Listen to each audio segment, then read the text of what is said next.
red at yellow.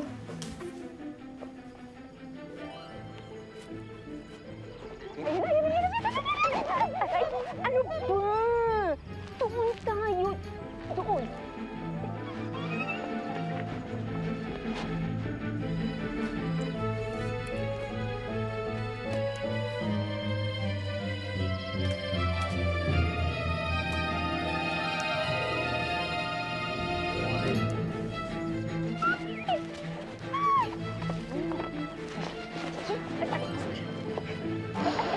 Ilayo mo nga sa akin, natutusok ako eh.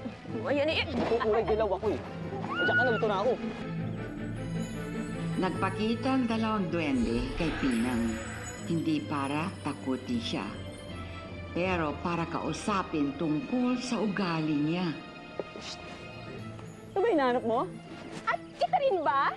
Come and get it!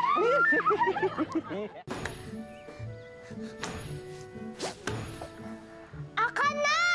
Dali, kunin Wow! mo na. Ano ba? Aka na! Aka na! Ay! Ay! Pwede ba? Huwag ka ngang sumigaw! Naku! Pasensya ka na ha kung natakot ka namin ng sobra. Relax, ha? Chill! Gusto lang naman namin makuha ang atensyon mo dahil gusto ka namin kausapin. Bakit? Tungkol saan? Tungkol saan? Sa ugali mo! Nagdadamdam kami. Kasi lagi mo kami pinagbibintangan na kesyo may nawawala at may gumagalaw ng gamit nyo rito sa bahay nyo. Oo! Kami na lang yung sinisisi mo kapag hindi mo nagagawa ng maayos yung mga inuutos sa'yo ng nanay mo. So yun. Tsaka, hindi ka naman kasi naghahanap talaga eh. Kaya huwag ka mambibintang. Unfair yun. Yes, right, that's unfair. Yeah. Kaya kami tuloy yung napapasama. Eh, tahimik lang kami naninirahan dito sa garapon. Diyan, oh!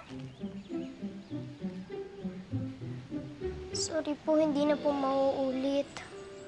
Dapat lang. Dahil kung hindi, ay... Alam mo, dapat huwag ka nang tatamad-tamad at sundin mo na lang lahat ang inuutos ng nanay mo. Tsaka maghanap ka ng maayos, pwede ba? Ha? Gamitin mo yung mga mata mo. Ha? Nilagay yan dyan para gamitin, hindi mo alam. Gamitin mo! Opo, promise po hindi na po ako maninisi.